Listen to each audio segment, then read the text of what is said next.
अस्सलाम वालेकुम। मैं आपका टीचर, आपका मेंटोर असमार, और वेलकम करता हूं एक दफ़ा फिर आपको अपने चैनल PHY मेंटोर पे।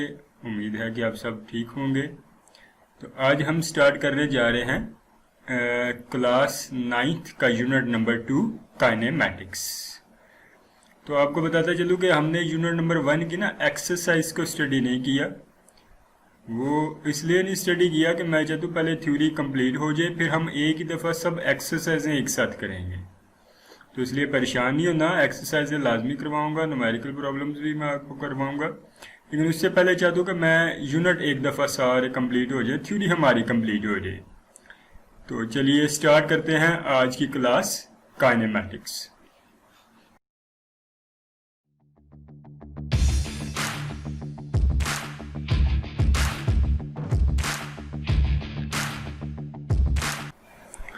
सबसे पहले काइनेमैटिक्स। काइनेमैटिक्स क्या है? काइनेमैटिक्स एक्चुअली आपने पढ़ा है फर्स्ट यूनिट में मैकेनिक्स को। काइनेमैटिक्स मैकेनिक्स की एक ब्रांच है। मैकेनिक्स आपने पढ़ा कि चीज़ों के मोशन को स्टडी करने के लिए हम जो फिजिक्स की ब्रांच यूज़ करेंगे उसे मैकेनिक्स कहेंगे। तो इसका मतलब है काइनेमैटिक्स भी मोशन से ही रिलेटेड होगी। तो आइए हम देखते हैं काइनेमैटिक्स क्या है। तो कहता है kinematics is the study of the motion of a bodies without reference to the forces that affect the motion. तो देख ले, काइनेमैटिक्स कहता है मोशन को स्टडी करती है बॉडीज के लिए without reference to the forces, forces के रेफरेंस के बगैर, यानी फोर्सेस का हवाला दिए बगैर जब हम मोशन को स्टडी करेंगे तो उस मोशन को हम क्या कहेंगे? काइनेमैटिक्स कहेंगे। मैं आपको एक्सप्लेन कर दूं फोर्सेस के बगैर से क्या मुराद है। इसका मतलब ये है कि आप मोशन को स्टडी करेंगे। फॉर एग्जांपल एक कार जा रही है तो आप सिर्फ ये बताएंगे कि वो कार स्ट्रेट लाइन में जा रही है, सर्कुलर पाथ पे जा रही है या कर्व पाथ पे जा रही है। आप ये नहीं बताएंगे कि उस कार पे फोर्स कैसी लग रही है, या आप ये नहीं बताएंगे कि अगर कार पे फोर्स बढ़ा दी जाए तो फिर क्या होगा, अगर फोर्स कम कर दी जाए तो फिर क्या होगा, ये नहीं आप बताएंगे। यानी फोर्स को छेड़े बगैर जब आप मोशन को स्टडी करेंगे कि उसकी मोशन कैसी है, तो वो आपकी किस में आ जाएगी? काइनेमैटिक्स में आ जाएगी। जैसे वो कहता है these are the physical quantities that we are concern with. इसमें हम इन फिजिकल क्वांटिटीज को कंसर्न करेंगे जिनमें डिस्टेंस है, यानी आप चेक करेंगे कि उसने डिस्टेंस कितना ट्रेवल किया, उसकी स्पीड कैसी है, उसका डिस्प्लेसमेंट कैसा है, उसकी वेलोसिटी कैसी है, उसका एक्सीलरेशन कैसा है। ये सारी चीज़ें हम इस यूनिट में डिस्कस करेंगे, लेकिन हम फोर्स को नहीं छेड़ेंगे इसमें कि फोर्स का इस मोशन पे क्या इफेक्ट होगा, हम ये चेक नहीं करेंगे। तो चलते हैं इसके पहले टॉपिक की तरफ, या और भी एक्सप्लेन मैं कर दूं आपको। ये देख लें, ये आपका डिस्टेंस है, यानी ये कर्व पाथ पे है, तो कर्व पाथ पे डिस्टेंस कैसा होगा? ये स्ट्रेट लाइन में है, स्ट्रेट लाइन के लिए डिस्टेंस कैसा होगा? अगर सर्कुलर पाथ है तो उसके लिए डिस्टेंस कैसा होगा? ए एक्सेलरेशन है, वी वेलोसिटी है, एक्सेलरेशन कैसा होगा, वेलोसिटी कैसी होगी। इसके बारे में अभी हम स्टडी नहीं करेंगे, ये नेक्स्ट क्लासेस में आप जाके स्टडी करेंगे। तो बताना चाहता हूँ कि काइनेमैटिक्स में आप सिर्फ इन चीज़ों को डिस्कस करेंगे। यहाँ पे कहीं भी फोर्स नहीं आई, आप फोर्स को फॉलो नहीं करेंगे कि फोर्स कैसी लग रही है जब वो मूव कर रहे हैं। तो फिर इसका फर्स्ट टॉपिक है रेस्ट एंड मोशन में डिफरेंस है। तो रेस्ट क्या है? कहता है body is said to be at rest if it does not change its position with respect to its surroundings. यानी कहता है कि जिस्म रेस्ट में होगा अगर वो सराउंडिंग के लिहाज से अपनी पोजीशन चेंज नहीं करता। यानी अगर कोई जिस्म ऑब्जर्वर के लिहाज से या सराउंडिंग के लिहाज से एक जगह पे फिक्स्ड है तो उस वक्त वो रेस्ट फॉर्म में है। जैसे कि ये बेबी आपको दिखाया है, ये बेबी जो है वो रेस्ट कर रहा है, ये भी रेस्ट फॉर्म में है, यानी ये अपनी पोजीशन नहीं चेंज कर रहा। अगर आप देख रहे हैं तो इसी तरह ये बाल हैं, ये भी अपनी पोजीशन नहीं चेंज कर रहे, ये स्टिक है, ये भी अपनी पोजीशन चेंज नहीं कर रही।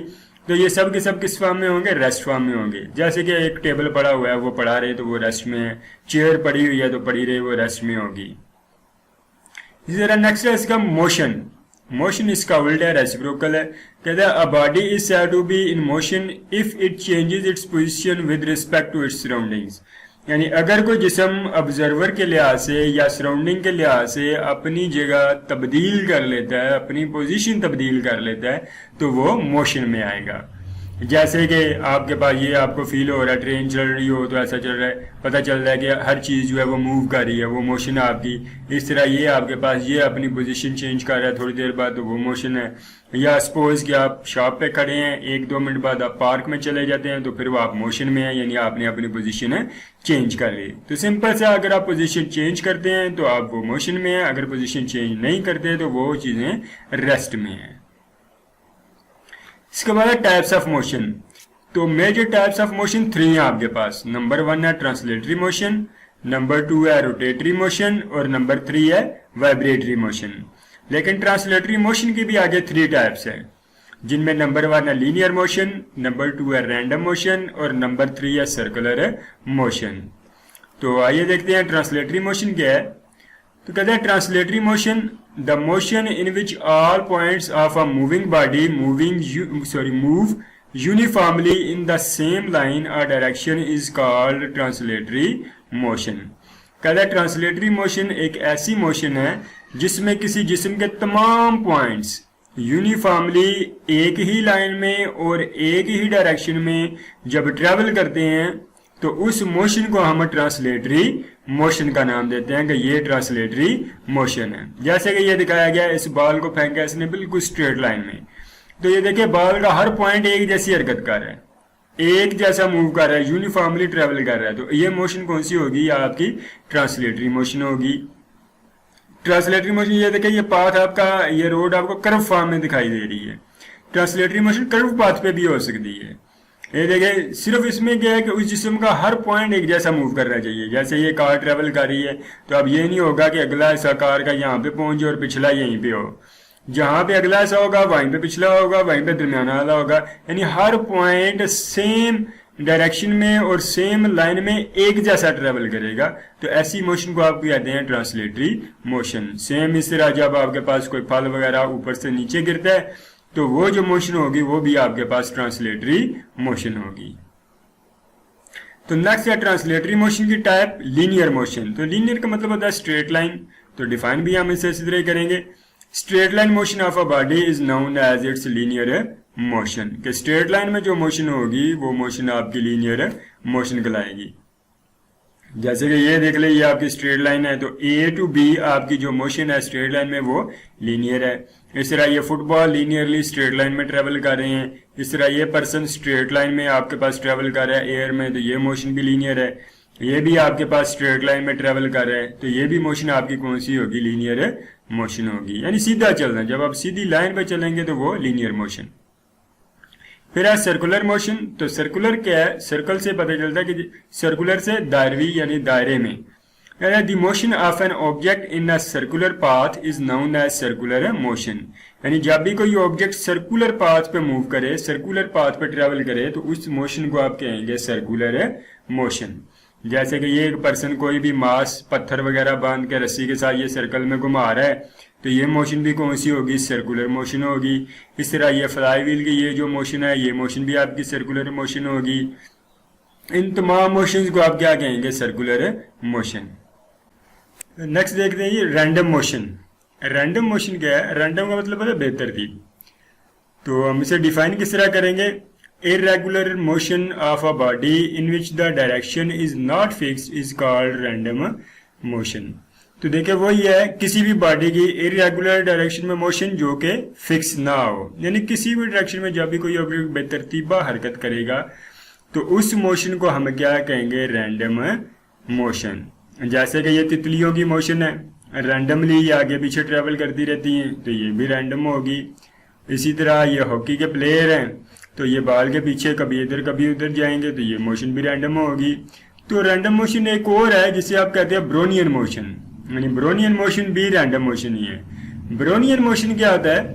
गैस के जो मॉलिक्यूल्स हैं इरेगुलर फॉर्म में ही मूव करते हैं, तो इस मोशन को भी आप क्या कहते हैं? Brownian motion. जैसे कि आप ये गैस के मॉलिक्यूल्स देख रहे हैं, पहले वो यहाँ पे था, फिर ये गया, फिर ये गया, फिर ये गया, फिर ये गया, फिर ये गया, इसी तरह वो रैंडमली मूव करता रहा, तो इस मोशन को आप कहेंगे ब्रोनियन मोशन। यानी ब्रोनियन मोशन रैंडम मोशन की आप कह लेंगे एक टाइप है। तो जितने भी गैस के मॉलिक्यूल्स हैं वो रैंडमली मूव करते रहते हैं और इसी मोशन को आप कहते हैं ब्रोनियन मोशन। नेक्स्ट है आपके पास रोटेटरी मोशन, यानी ये मोशन की दूसरी टाइप। इससे पीछे हमने 3 टाइप्स जो पढ़ी वो ट्रांसलेटरी मोशन की थी। तो रोटेटरी मोशन क्या है? कहता है the spinning motion of a body about its axis is called its rotatory motion. कि किसी भी एक्सिस के अलांग जो स्पिनिंग मोशन होगी बॉडी की, उस मोशन को आप क्या कहेंगे? Rotatory motion. जैसे कि आपको ये नजर आ रहा है, ये कोई भी एक बॉडी जो है वो स्पिन कर रही है, रोटेट कर रही है। तो देख लें, ये जो रेड लाइन है आपको नजर आ रही है, ये इसका एक्सिस है, ये फिक्स एक्सिस है। इस एक्सिस के अलांग ये स्पिन कर रही है। तो ये जो मोशन होगी, इस मोशन को आप कहेंगे रोटेटरी मोशन। सेम इसी तरह बाईसाइकिल का जो टायर है वो भी रोटेट करता है एक फिक्स एक्सिस के अलांग। इसी तरह ये बच्चों के खिलौने हैं, आपके पास लट्टू वगैरह, ये भी जो है वो रोटेट करते हैं। इसी तरह जो सीलिंग फैन है आपका छत पे चलने वाला, वो भी रोटेटरी मोशन को ओबे करता है। लेकिन याद रखना, पंखे के पर जो है वो रोटेट नहीं करते, वो सर्कल में मूव करते हैं।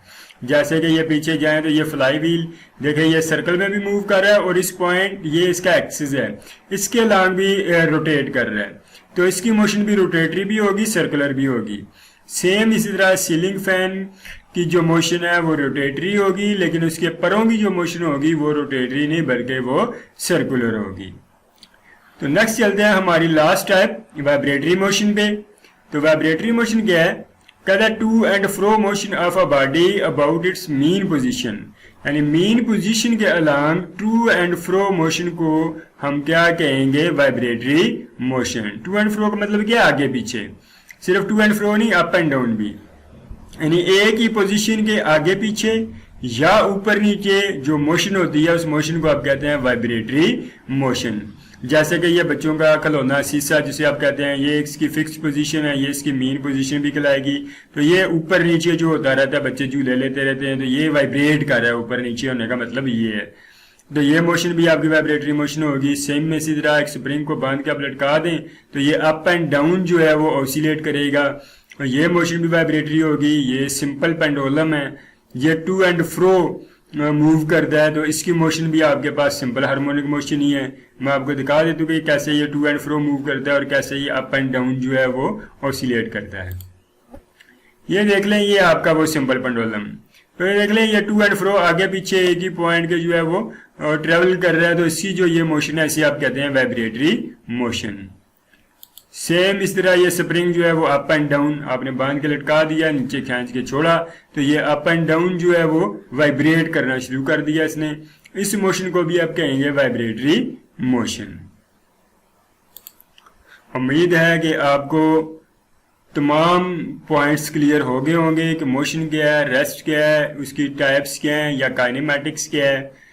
तो आपसे रिक्वेस्ट है कि अगर अभी तक आपने इस चैनल को सब्सक्राइब नहीं किया तो कर लें, ताकि आप कंप्लीट कोर्स जो है वो 9th क्लास का, 10th का, फर्स्ट ईयर, सेकंड ईयर और इनसे रिलेटेड जितने भी टेस्ट हैं, जिस तरह के MD कैट है, MBBS के लिए, E-कैट है, इंजीनियरिंग के लिए, उन टेस्ट की प्रिपरेशन के लिए लाजमी सब्सक्राइब करें, बेल आइकन को प्रेस करें ताकि आपको हर आने वाली वीडियो मिलती रहे। तो मिलते हैं नेक्स्ट लेक्चर के साथ। अल्लाह हाफिज।